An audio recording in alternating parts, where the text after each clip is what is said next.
earlier explained what we mean when we say globalization. So I believe we are all enlightened about what this session is all about. She also stated that globalization causes global ecological destruction, which can lead to the increase in the release of greenhouse gases. And ladies and gentlemen, I believe we all have an idea about how greenhouse gases are related to the ozone layer. Accepted. Honorable Member, it is not only globalization creating greenhouse gas emissions.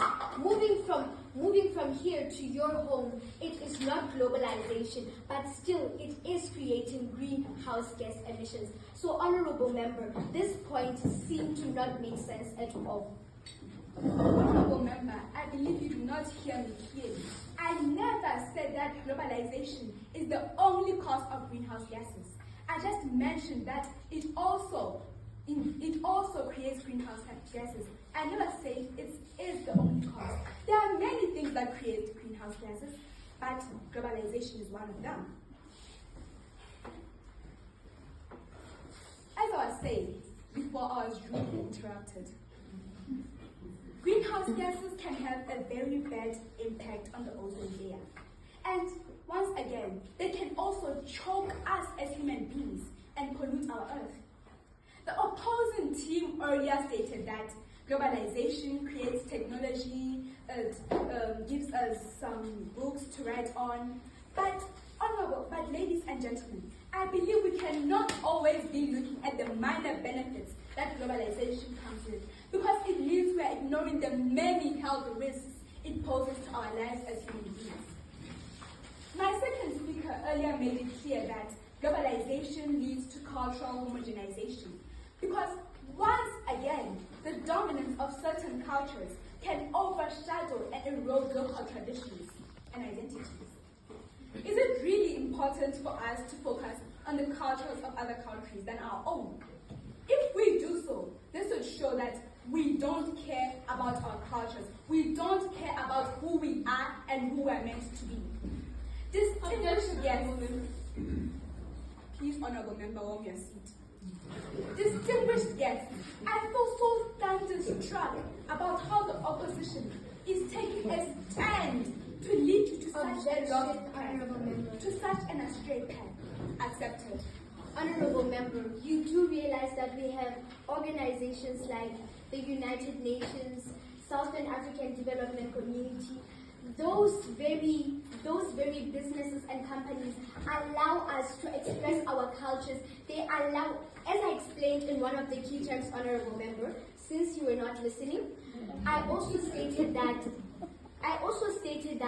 in globalization, there is a part where we share our different cultures and experiences. So, Honorable Member, we are not shutting out our other culture. We are showing the world our culture, and they are showing them theirs. Honorable Member, look around right now. Have you ever seen a person this year wearing Basotho clothes or anything like that? Have you ever seen a person cooking outside like the old days that people used to do so? Honorable Member, look at yourself right now. Are you wearing that? Are you showing us your culture? Are you showing the United States your culture? Honorable Member, this dominance of certain cultures is overshadowing our local traditions and identities. Now, most of the time, we are using things that are in the United States, and you can never claim that the United States knows even how Basotho people are supposed to dress.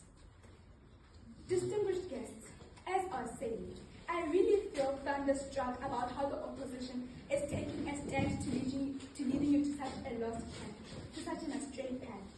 We all know that globalization improves. Please warm your seat, Honorable Member.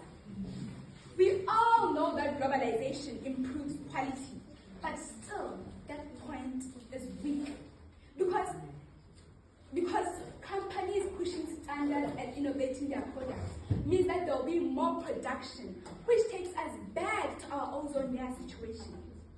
I believe that the opposition lacks intelligence, because surely if globalization can lead to death, then why are they acting? yourself claim that globalization is not the only thing causing pollution, but you seem to be mainly focused on that. Why is that?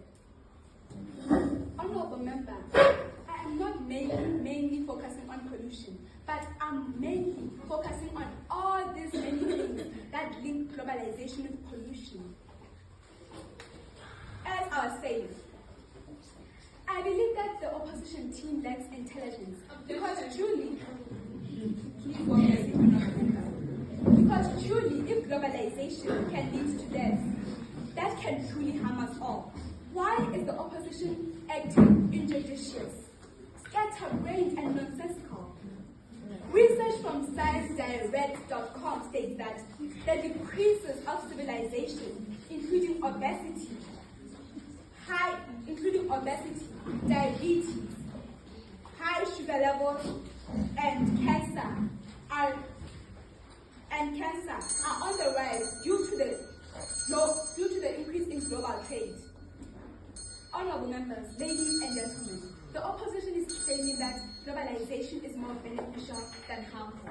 But even if that is so, there are many disadvantages that globalization comes with. This is proof that you're not gaining anything from globalization because it is more harmful than beneficial. Marine Le Pen once said, I quote, "Whilst globalization has benefited some, but it's been a catastrophe for most." End of quote. Ladies and gentlemen, it is clear that no matter what they say, the opposing team still thinks that half a loaf is better than a bakery, while we believe that a bakery is better than half a loaf. So please don't mind them. Just go to the true path. Us, I thank you.